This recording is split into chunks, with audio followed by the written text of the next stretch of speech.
ভাগৱত আৰম্ভ হৈছে নৈমিষাৰণ্যত। মূল ভাগৱত সংস্কৃতত আছে। 12টা স্কন্ধ, 335টা অধ্যায়, 18,000 শ্লোক, 5,96,000 শব্দ, 10টা লক্ষণ। অত্ৰ স্বৰ্গ বিসৰ্গছ স্থানম পোষণম উতয় মনন্তৰ এশ অনুকথা নিৰোধ মুক্তি আশ্ৰয়, 10টা লক্ষণ আছে। সৰ্গ বিসৰ্গ স্থান পোষণ উতি মনন্তৰ ঈশানু নিৰোধ মুক্তি আৰু আশ্ৰয়, 3য় স্কন্ধৰ পৰা লক্ষণসমূহ আৰম্ভ হৈছে। সৰ্গ মানে সৃষ্টি। আমি নামত গাওঁ কোটি কোটি ব্ৰহ্মাণ্ডৰ হৰি অধিকাৰী। নামত গাই নহয়, কোটি কোটি ব্ৰহ্মাণ্ডৰ হৰি অধিকাৰী। এই কোটি কোটি ব্ৰহ্মাণ্ডৰ স্ৰজন কেনেকৈ হ'ল এয়া জানিবৰ কাৰণে 3য় স্কন্ধ অধ্যয়ন কৰিব লাগিব। ভাগৱতৰ প্ৰথম আৰু দ্বিতীয় দুটা জাষ্ট পাতনি বুলি ভাবক, কাহিনী আৰম্ভ কৰিছে। কি আছে কৈ দিম তাতো। 4ৰ্থ হৈছে বিসৰ্গ, সেকেন্ডাৰী সৃষ্টি, ব্ৰহ্মা আদিৰ দ্বাৰা সৃষ্টিৰ বিকাশ কেনেকৈ হ'ল। 5ম স্কন্ধত আছে স্থান, ভূগোল আৰু খগোল। খগোল মানে গ্ৰহ নক্ষত্ৰৰ বিৱৰণ। গ্ৰহ নক্ষত্ৰৰ বিৱৰণ লগতে বিভিন্ন স্থানৰ সুন্দৰভাৱে বৰ্ণনা 5ম স্কন্ধ। 6ষ্ঠ স্কন্ধৰ লক্ষণ হৈছে পোষণ। কোটি কোটি ব্ৰহ্মাণ্ডত যিমান জীৱৰাশি আছে প্ৰভু ভগৱন্তই সকলোকে কেনেকৈ পোষণ কৰে। আপোনালোকে জানি আচৰিত হ'ব, এটা সন্তান জন্ম হোৱাই নাই, মাতৃ গৰ্ভত আছে, কিন্তু তাৰ কাৰণে আগতীয়াকে সি জন্ম হৈ কি খাব, মাতৃৰ স্তনত তাৰ খাব পৰাকৈ গাখীৰ তৈয়াৰ কৰি দিয়ে। ইমান কৃপালু ভগৱান। এই যিমান জীৱ আছে, আমি কিছুমান দেখা পাওঁ চকুৰে, খালী চকুৰে, কিছুমান দেখা নাপাওঁ। সমস্তবিলাক জীৱিত আছে, সকলোকে পোষণ কৰি ৰাখিছে। কেনেকৈ? অজামিল উপাখ্যান পঢ়িব, বৃত্তাসুৰ বধ পঢ়িব, চিত্ৰকেতু উপাখ্যান, বিভিন্ন সুন্দৰভাৱে হস্তত বৰ্ণনা কৰিছে। 7ম স্কন্ধৰ লক্ষণ হৈছে উতি। উতি মানে বাসনা। আমাৰ 3 ধৰণৰ বাসনা আছে। এক হৈছে দৈবিক বাসনা, এক হৈছে আসুৰিক বাসনা, এক হৈছে মানৱীয় বাসনা। ভকতৰ কৃপাত দৈবিক বাসনাৰ সৃষ্টি হয়, সেয়া বুজাবৰ কাৰণে প্ৰহ্লাদৰ চৰিত্ৰ আনিছে।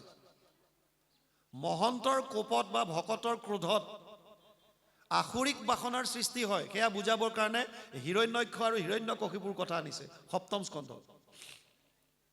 মানৱীয় বাসনাত বৰ্ণাশ্ৰম ধৰ্মৰ কথা নাৰদে যুধিষ্ঠিৰক কৈছে।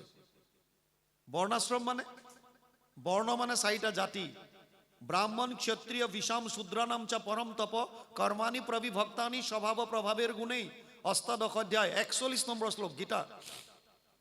ব্ৰাহ্মণ ক্ষত্ৰিয় বৈশ্য আৰু শূদ্ৰ, এই 4টা জাতি কৰ্মৰ ওপৰত ভিত্তি কৰি পেলাই স্ৰজন কৰিছিল বুলি ভগৱান কৃষ্ণই নিজ মুখে অৰ্জুনক কৈছে। চাতুৰ্বৰ্ণ ময়া সৃষ্ট গুণ কৰ্ম বিভাগছ, মই গুণ আৰু কৰ্মৰ ওপৰত ভিত্তি কৰিহে সৃজন কৰিছিলোঁ। এয়া ভগৱান কৃষ্ণই নিজ মুখে কোৱা কথা। কিন্তু বৰ্তমান কি হৈ গ'ল, জন্মগতভাৱে আমি জাতিটোলৈ লৈ আহিলোঁ। আচলতে ব্ৰাহ্মণ কাক কয়? সম দম তপ শৌচম শান্তিৰ আৰ্জবম এবচ জ্ঞান বিজ্ঞান আস্তিক্যম ব্ৰহ্ম কৰ্ম স্বভাৱজম, যাৰে 9টা গুণ থাকে। 8দশ অধ্যায় 42 নম্বৰ শ্লোক। সম মানে মনৰ ওপৰত যোনে কণ্ট্ৰল কৰিব পাৰিলে, দম মানে যোনে ইন্দ্ৰিয়ৰ দমন কৰিব পাৰিছে, সম দম যোনে কায় মনো বাণীৰ তপ কৰিছে, যাৰ পবিত্ৰতা আছে বাহ্যিক আৰু আভ্যন্তৰীণ, সম দম তপ শৌচম। শান্তি যোন ক্ষমাবন্ত, আৰ্যবম যিজন সৰল অন্তৰৰ, যিজনে জ্ঞান আহৰণ কৰিছে, আৰু বিজ্ঞান মানে নিজে ৰিয়েলাইজ কৰিছে, প্ৰেক্টিকেল।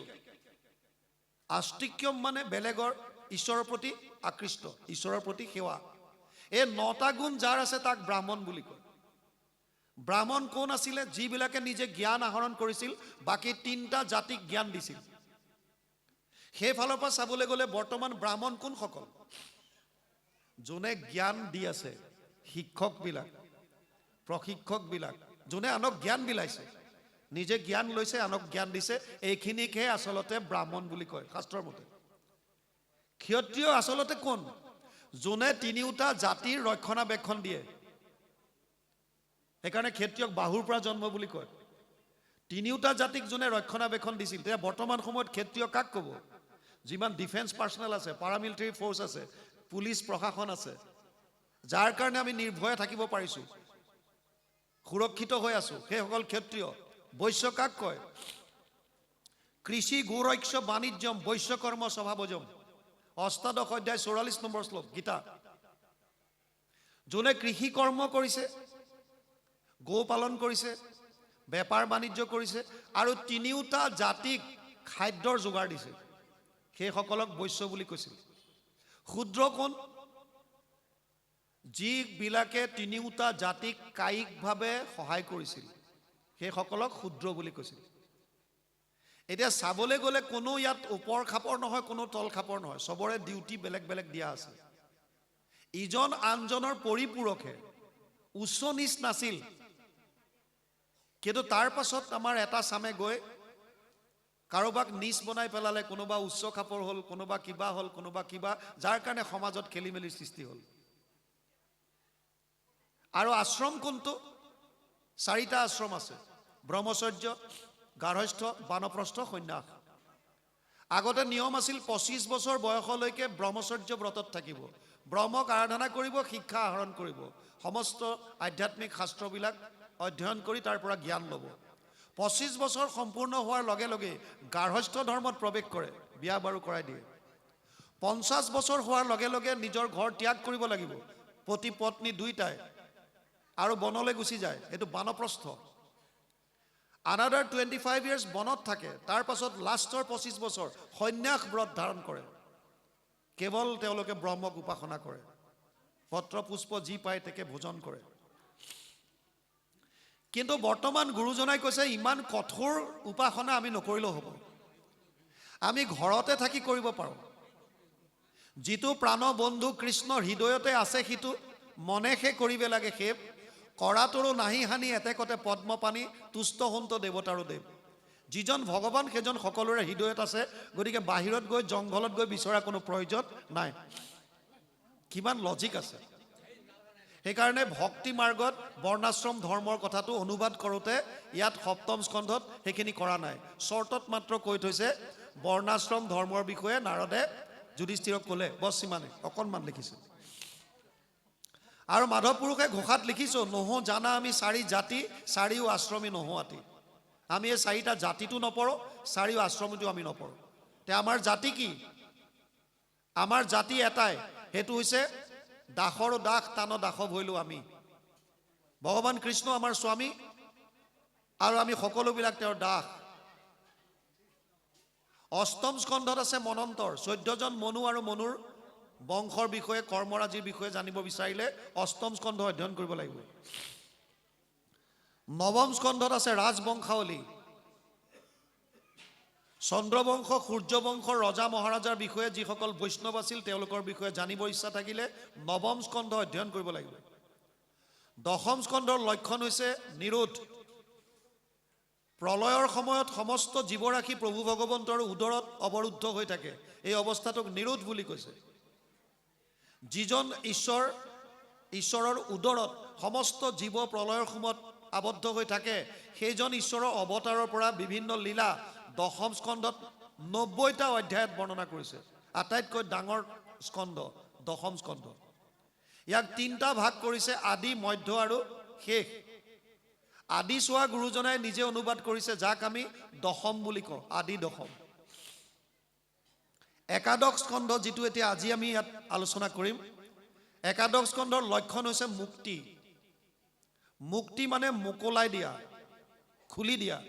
মুক্তি কাক লাগে? যিবিলাক বান্ধোনত আছে।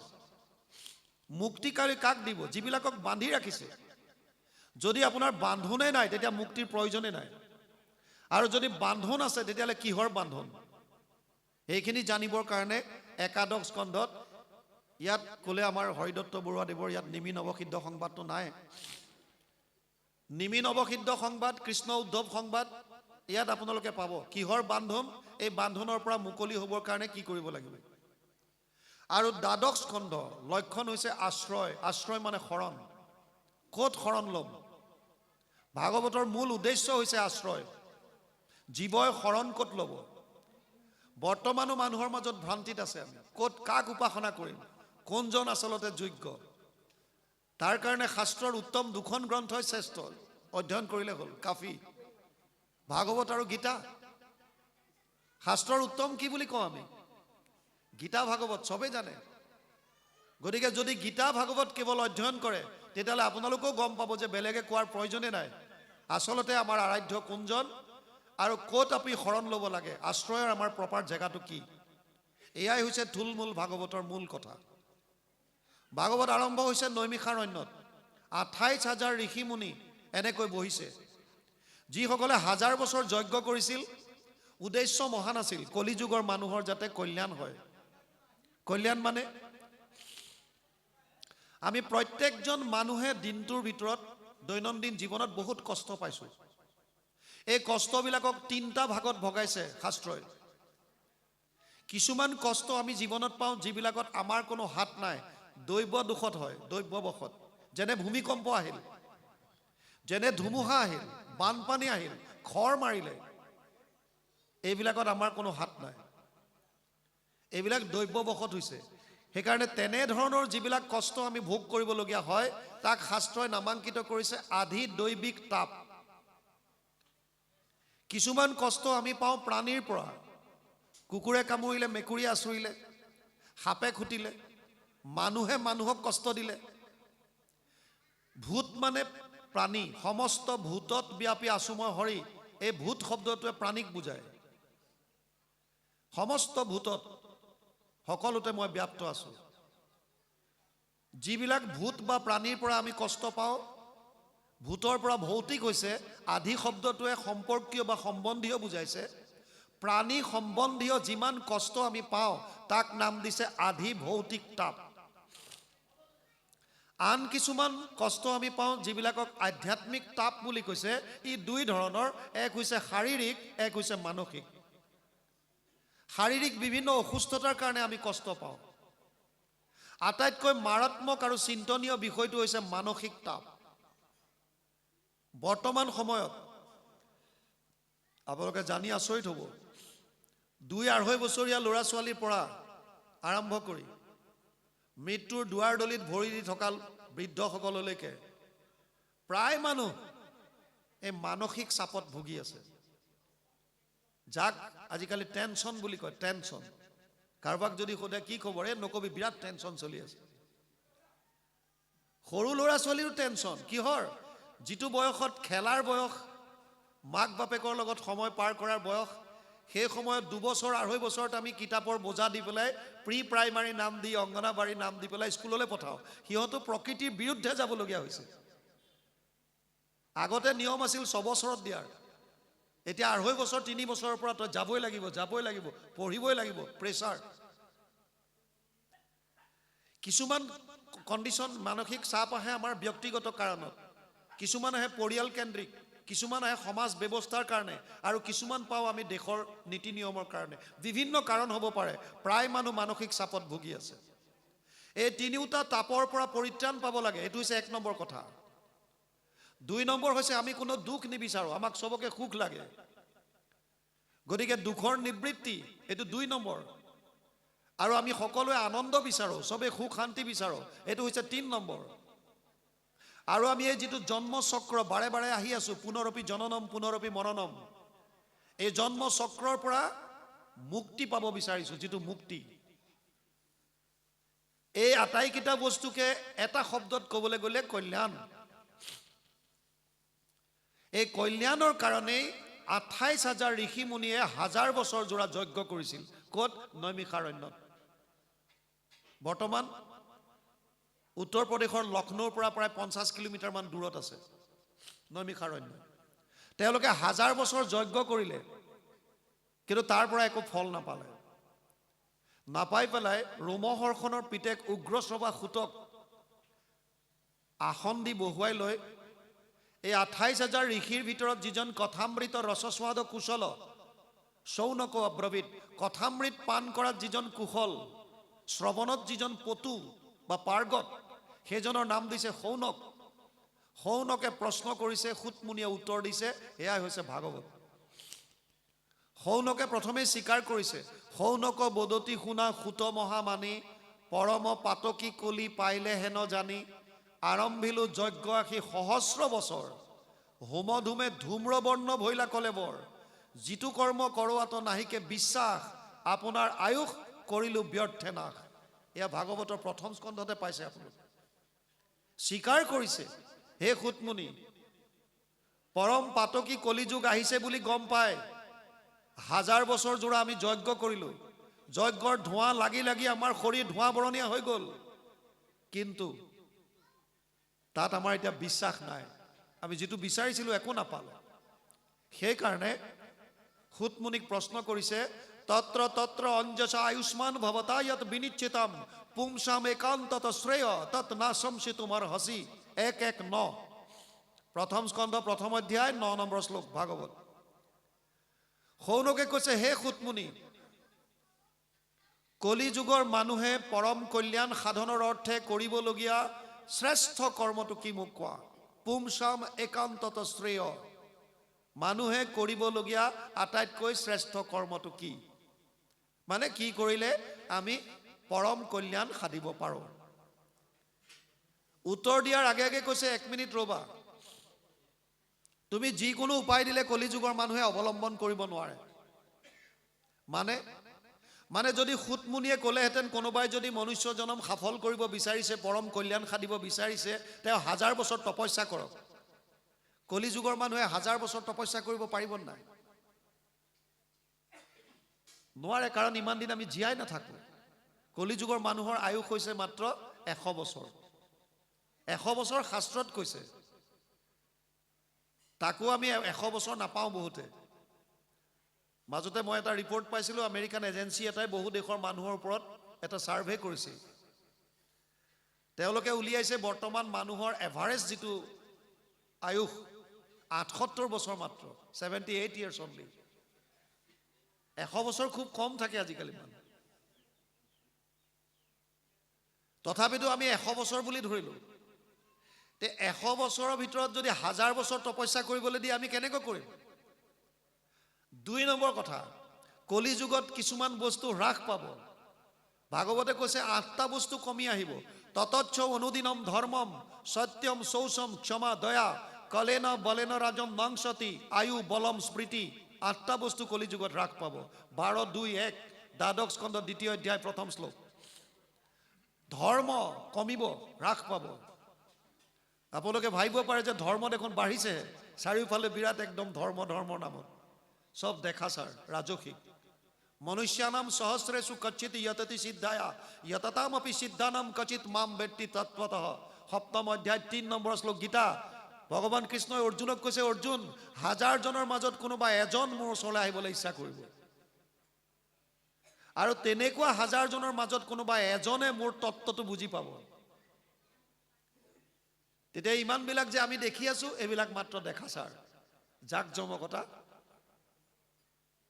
দেখা ছাৰ ধৰ্ম কমি আহিব দ্বিতীয় কি হ'ব সত্যতা কমিব ফাঁকিটো সবৰে মুখৰ ওপৰত থাকে পটকে ফাঁকি মাৰি দিব বুজি পাইছে ধৰ্ম সত্য শৌচম পবিত্ৰতা কমিব ভাৰত চৰকাৰ এটা আঁচনি আছে স্বচ্ছ ভাৰত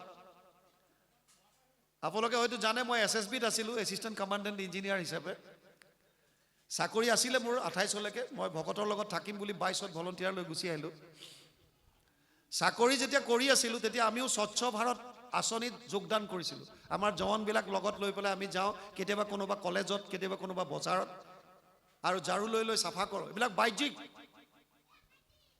বাহ্যিকটো লাগে কিন্তু তাতকৈ বেছি জৰুৰী হৈছে আভ্যন্তৰীণ পবিত্ৰতা মনৰ শৌচাংশ দ্বিবিধম প্ৰোক্তম বাহ্যম অভ্যন্তৰম তথা মৃজলাভ্যম স্মৃতম বাহ্যম ভাৱশুদ্ধি তথান্তৰম 2 ধৰণৰ পবিত্ৰতা আছে এক হৈছে বাহ্যিক আৰু এটা হৈছে আভ্যন্তৰীণ বাহ্যিকতাটো আমি গুৰুত্ব দিছো কিন্তু ভিতৰ শুদ্ধিটোত গুৰুত্ব দিয়া নাই এইটোত গুৰুত্ব বেছি দিব লাগে কাৰণ এখন সুন্দৰ সমাজ গঢ়িবৰ কাৰণে এটা সুন্দৰ মনৰ প্ৰয়োজন যদি মনটোৱে যদি মলিনতাৰে ভৰি আছে তেতিয়ালে সুন্দৰ সমাজৰ কল্পনা কেৱল অলিক কল্পনা মাত্ৰ কেতিয়াও নহয় অসম্ভৱ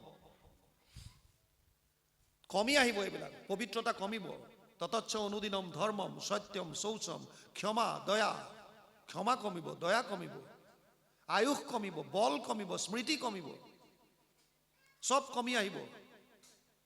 সেইকাৰণে প্ৰথমে শৌনকে কৈছে, হে সুতমুনি, উত্তৰ যিটো দিবা এনেকুৱা উপায় দিয়া যাতে কলিযুগৰ মানুহে অৱলম্বন কৰিব পাৰে। তাৰ মানে যাৰ আয়ুস কম, বল বুদ্ধি কম, স্মৃতি কম, তেওঁলোকেও যাতে তুমি দিয়া যিটো মাৰ্গ সেইটো যাতে অৱলম্বন কৰিব পাৰে। প্ৰায়ে না অল্পায়ুষ সভ্য কলৌ অস্মিন যুগে জানা মন্দ সুমন্দ মতয়ো মন্দিয় ভাগ্য হি উপদ্ৰতা। 1:10 প্ৰথম স্কন্ধ প্ৰথম অধ্যায় 10 নম্বৰ শ্লোকত শৌনকে সুতক কৈছে, মানুহৰ আয়ুস কম, প্ৰায়ে না অল্পায়ুষ, বুদ্ধিহীন হ'ব, ভাগ্যহীন হ'ব। গতিকে ইমানখিনি কম থকাৰ পাছতো কেনেকৈ এজন মানুহে জীৱনটো সফল কৰিব পাৰে তাৰ উপায় দিয়া। আৰু এই 28,000 ঋষি লাপিলোপা নহয়, অজ্ঞ নহয়, আমাৰ দৰে নহয়, অজ্ঞানী নহয়। 28 সহস্ৰ ঋষি বেদত প্ৰধান, চব বেদজ্ঞ, উস্তাদ। তেওঁলোকে কৈছে যে আমাৰ এইটো সমস্যা নাই যে আমি শাস্ত্ৰ পঢ়া নাই, তেনেকুৱা নহয়। মোৰ পাছত যিমান 28,000 ঋষি দেখিছা চব বেদজ্ঞ, উস্তাদ। সমস্যা এটা হৈছে যিটো বৰ্তমানো হৈ আছে। শৌনকে কৈছে শাস্ত্ৰ বহুত আছে আৰু বিভিন্ন শাস্ত্ৰত বিভিন্ন মত দিছে, এখন শাস্ত্ৰৰ লগত এখন শাস্ত্ৰৰ মিল নাই। সমস্যাটো তাত। সেইকাৰণে মই কোনো মানুহক নিন্দা নকৰোঁ আৰু সকলোকে কওঁ আপোনালোকেও নিন্দা নকৰিব। যাৰ হাতত যোনখন গ্ৰন্থ পৰিছে তেওঁলোকে সেইমতে চলি আছে। বুজি পাইছেনে? যেতিয়ালৈকে শাস্ত্ৰৰ উত্তম গীতা ভাগৱত হাতত নপৰে তেতিয়ালৈকে আচল তত্ত্বটো গম নাপাব। মহাপুৰুষ মাধৱদেৱ তেতিয়ালৈকে শাক্ত আছিল যেতিয়ালৈকে গুৰুজনাক লগ পোৱা নাই। তেওঁ যেতিয়া বন্দুকাৰ পৰা আহি আছিল, বাটত গম পালে মাক অসুস্থ, নৰিয়াত পৰিছে, তে দেৱী মাৰ ওচৰত প্ৰাৰ্থনা কৰিছে, হে দেৱী মা, মোৰ মাক ভাল কৰি দিয়া, 2টা পাঠা ছাগলী দিম। ঘোষ আমাৰো কৰে বহুতে, ছোৱালীজনী যাতে পৰীক্ষাত ভাল হয় আৰু বাট চোৰাটো মই বনাই দিম, ল'ৰাটোৱে যাতে চাকৰি পায়, বাওঁফালৰ বাৰাণ্ডাৰ টিংখিনি ময়ে দিম। এইবিলাক ঘোষ। কোটি কোটি ব্ৰহ্মাণ্ডৰ যিজন নায়ক সেইজনক আমি ঘোষ দিব বিচাৰোঁ। মাধৱ পুৰুষও দিছিল, 2টা পাঠা ছাগলী দিম, মাক ভাল কৰাই দিয়া। আৰু আহি পেলাই যেতিয়া পালে দেখিছে মাক সুস্থ হ'ল, ভাবিছে দেৱী মায়ে শুনিলে, মোৰ কথা শুনিলে। গতিকে এতিয়া চুক্তি কৰিছে, যেতিয়া এগ্ৰিমেণ্ট যেতিয়া কৰিছে 2টা পাঠা ছাগলী দিব লাগে। আৰু তেওঁৰ ভনী জোঁৱাই যাৰ ওচৰত মাকক থৈ গৈছিল, ৰামদাস, ৰামদাসক পইচা দিবলৈ ধৰিছে, তুমি লোৱা পাঠা ছাগলী 2টা আনি দিয়া, শাৰদীয় পূজা আহি আছে তাতে অৰ্পণ কৰা হ'ব। ৰামদাসে ইতিমধ্যে গুৰুজনাৰ ওচৰত শৰণ ল'লে, এক শৰণ হৰিনাম ধৰ্মত, য'ত দূৰ দূৰলৈকে বলি বিধানৰ কোনো নিয়ম নাই। ৰামদাসে পাঠা ছাগলী আনি দিয়া নাই, জীৱ হত্যা মহাপাপ, কেনেকুৱা আনিব? এনে ইফাল সিফাল কৰি ঘূৰি আছে। পূজা যেতিয়া ওচৰ চাপিল, মাধৱ পুৰুষৰ এদিন খং উঠিল আৰু খঙত ক'লে যে হোকৰা কুচিয়াৰ পু বুদ্ধিত পাগল, কিয় আনি নিদিয় পূজাৰ ছাগল। সেইদিনা ৰামদাসৰো খং উঠিল আৰু খঙত ক'লে যে আমাৰ আগত দেখাও হ'ব বৰ চোট, শংকৰক লগ পাইলে হৈবি লোট সোট। তই মোৰ ওচৰততো বিৰাট খং দেখাইছ, এবাৰ গুৰুজনাক পাই গ'লে তোৰ হাৱা উলিয়াই দিব। মাধৱ শাস্ত্ৰজ্ঞ, বহুত শাস্ত্ৰজ্ঞ, বহুত জানে। তেওঁ ক'লে কোন শংকৰ? ময়োতো শাস্ত্ৰ পঢ়িছোঁ, মোক লৈ ব'ল, মই তোৰ শংকৰৰ লগত তৰ্ক কৰিম। ৰামদাসে ক'লে আজি বেলি গ'ল, আজিতো বাদ দিয়া, কাইলৈ ওলাবা। পিছদিনা লৈ গৈছে। মাধৱ পুৰুষে ভাবি গৈছে যে মই শংকৰক গৈ আগতে সেৱা নকৰোঁ, কাৰণ ময়ো শাস্ত্ৰজ্ঞ, তেওঁ শাস্ত্ৰজ্ঞ, আগতে শাস্ত্ৰত তৰ্ক হ'ব। যদি মই হাৰি যাওঁ তেতিয়া বেলেগ কথা। কিন্তু তেওঁ নিজৰ ওপৰত বিশ্বাস আছে, শাস্ত্ৰজ্ঞ, বিভিন্ন শাস্ত্ৰ অধ্যয়ন কৰিছে। কিন্তু যেতিয়া মহাপুৰুষ মাধৱদেৱে যেতিয়া গুৰুজনাক ভাগৱতৰ আসনত বহি থকা দেখা পালে, যিটো তেওঁৰ শাৰীৰিক সৌন্দৰ্য, যিটো পাছত গুৰু ভতিমাত লিখিছে, দৰশিত সুন্দৰ গৌৰ কলেবৰ জৈসন সুৰপৰ কাষ, কি সুন্দৰ লিখিছে। দৰশিত সুন্দৰ, দেখিবলৈ ইমান সুন্দৰ, গৌৰ কলেবৰ, শৰীৰটো একদম বগা, যেনেকুৱা দেৱতাৰ শৰীৰৰ দৰে, আৰু লগে লগে সেৱা ল'লে। ওচৰলৈ আহিল গুৰুজনে, ৰামদাসক চিনি পায়, মাধৱ পুৰুষক চিনি পোৱা নাই, ক'লে ৰামদাস এওঁ কোন? আৰু তেতিয়া চিনাকি দিলে, চিনাকিত ওলাল যে তেওঁলোকৰ পৰিয়ালৰে মনোৰমা বাইদেউৰ ল'ৰা। গুৰুজনাই ক'লে আৰে মনুবাই ল'ৰা, মাধৱ আহা আহা, গাত গা লাগিলেও তোমাক চিন নাপালোহেঁতেন, বহা, কিয় আহিলা? ৰামদাসে কৈছে আপোনাৰ সৈতে তৰ্ক কৰিবলৈ আহিছে, এওঁ মই পাঠা ছাগলী আনিবলৈ দিছে, বলি দিব। আৰু মই কৈছোঁ এইবিলাকৰ কোনো প্ৰয়োজন নাই, গুৰুজনাই এক শৰণ হৰিনাম ধৰ্ম দিছে, য'ত নামতে সকলো পায়। তেতিয়া তেওঁ ক'লে যে হয়নে, বহা তেতিয়ালৈ মোক কোৱা। মাধৱ পুৰুষে যিমানবিলাক আগম শাস্ত্ৰ পঢ়িছিল চবৰে উদ্ধৃতি দি গৈছে, আৰু গুৰুজনাই এটা এটা শ্লোক ভাগৱতৰ পৰা আনি চব খণ্ডন কৰি গৈ আছে। শেষত মহাপুৰুষ শ্ৰীমন্ত শংকৰদেৱে ভাগৱতৰ পৰা এটা শ্লোক উচ্চাৰণ কৰিলে, যথা তৰুৰ মূলে নিচেচানেন তৃপ্যন্তি তদ স্কন্ধ ভুজ উপশাখা প্ৰাণোপহাৰাচ্য যথেন্দ্ৰিয়ানাম তথা সৰ্ব অৰ্চনম অচ্যুতেজ্য। 4:31-14 চতুৰ্থ স্কন্ধ 31 নম্বৰ অধ্যায় 14 নম্বৰ শ্লোক। ইয়াৰ অনুবাদ, বৃক্ষৰ মূলত যদি দেও আনি জল ত্ৰিপিটি হুৱন্ত তাৰ পত্ৰ পুষ্প ফল, ডালে পাতে সিঞ্চে যদি মূলত নেদয় কদাচিতো ডালে পাতে ত্ৰিপিটি নহয়।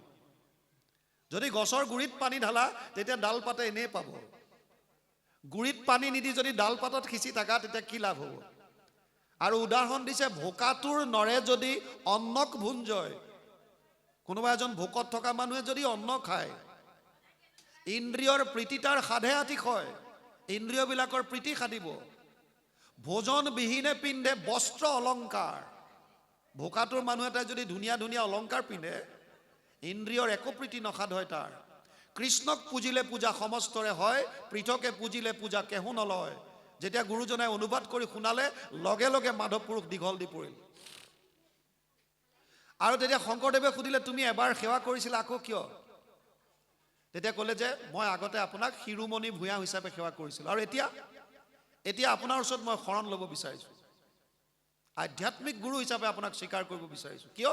কাৰণ ইমান দিন মই যি পঢ়িলোঁ যি শুনিলোঁ চব মিছা। যুগ ধৰ্মৰ ফালৰ পৰা কলি যুগৰ পৰম ধৰ্মই নাম। সৌনকে কৈছে যে বিভিন্ন শাস্ত্ৰ আছে, আৰু জানি আপোনালোক আচৰিত হ'ব, যিমানবিলাক সম্প্ৰদায় আছে, হিন্দু মুছলমান শিখ ইছাই যিমান কওক, বাকীবিলাকৰ ধৰ্মগ্ৰন্থ এখন বা দুখন, কিন্তু আমাৰ অজস্ৰ, কোনো সীমা সংখ্যা নাই। আপুনি মুছলমানলৈ যদি যায় কোৰাণখন পাব, খ্ৰীষ্টিয়ানত যদি যায় বাইবেল পাব। অল্ড টেষ্টামেণ্ট নিউ টেষ্টামেণ্ট দুটা পাৰ্ট আছে, কিন্তু বাইবেলেই। আপুনি শিখসকললৈ যদি চাই গুৰু গ্ৰন্থ চাহিব পাব, কিন্তু আমাৰ অজস্ৰ গ্ৰন্থ। তাকো ইণ্টাৰেষ্টিং, কাৰো লগত কাৰো মিল নাই। সেইকাৰণে সৌনকে তেতিয়াই 5,500 বছৰ আগত প্ৰশ্ন কৰিছে, ভূৰিনি ভূৰি কৰ্মাণি শ্ৰোতব্যানি বিভাগস অত সাধু অত্ৰ যত সাৰম সমুদ্ৰিত্য মনীষয়া মাম ব্ৰূহি শ্ৰদ্ধানানাম যেন আত্মা সম্প্ৰসিদ্ধতি। 1:11। এই সুতমুনি, বিভিন্ন শাস্ত্ৰ আছে, বিভিন্ন শাস্ত্ৰত বিভিন্ন মত দিছে। কোনোবা শাস্ত্ৰত কৈছে যাগ যজ্ঞ পূজা পাতলৰ দ্বাৰা মানুহে পৰম কল্যাণ সাধিব পাৰিব। যিসকলে সেইটো বিশ্বাস কৰিছে এতিয়াও যাগ যজ্ঞ পূজা পাতল কৰি আছে, নিন্দা কৰিবৰ পাত্ৰ নহয়। কোনোবাক ক'লে যে নহয়, এইটোত নোপোৱা তুমি, জপ তপ তীৰ্থ ভ্ৰমণ কৰিব লাগিব, তেতিয়া তেওঁলোক তীৰ্থ ভ্ৰমণ কৰাত লাগিল। কোনোবাই ক'লে এইটোতো নোপোৱা, দান দক্ষিণা কৰা, তেতিয়া দান দক্ষিণাত লাগিছে। কোনোবাই কৈছে এইটোতো নোপোৱা, জপ তপ তীৰ্থ ধ্যান ধাৰণা সমাধি কৰা, তেতিয়া ঘৰ দুৱাৰ বাদ দি সন্যাস হৈ পেলাই জংঘলত পাহাৰৰ ওপৰত গৈ পেলাই তেওঁলোকে ধ্যানত লাগিছে। সৌনকে কৈছে কৰিম কোনটো? ইমানবিলাক মাৰ্ক যে দি দিলা, এতিয়া আমি কোনটো কৰিম? আৰু তেতিয়া সুতমুনিয়ে ভাগৱত কোৱা আৰম্ভ কৰিছে, হে সৌনক আদি ঋষি সমস্ত, মই তোমালোকক এনেকুৱা কথা শুনাম, যিটো শ্ৰৱণ কৰি পৰীক্ষিতৰ দৰে মহাৰাজা যি শাপগ্ৰস্ত আছিল, 7 দিন 7 ৰাতি শ্ৰৱণ কৰি পৰম গতি লাভ কৰিলে। মই তোমালোকক এনেকুৱা কথা উপায় দিম, যিটো খটাংগ ৰজাই 2 দণ্ডত পৰম গতি লাভ কৰিলে 45 মিনিটত। মই তোমালোকক এনেকুৱা একদম সুগম উপায় দিম। আৰু তেতিয়া সুখদেৱ পৰীক্ষিতৰ মাজত কি কথা বতৰা হৈছিল, ব্ৰহ্মা নাৰদৰ মাজত কি হৈছিল, বিদুৰ মৈত্ৰৰ মাজত কি কথোপকথন হৈছিল, নিমি নৱসিদ্ধৰ মাজত কি হৈছিল, কৃষ্ণ উদ্ধৱৰ মাজত কি হৈছিল, এই সমস্তখিনি সংবাদ সুতমুনিয়ে দাঙি ধৰিছে।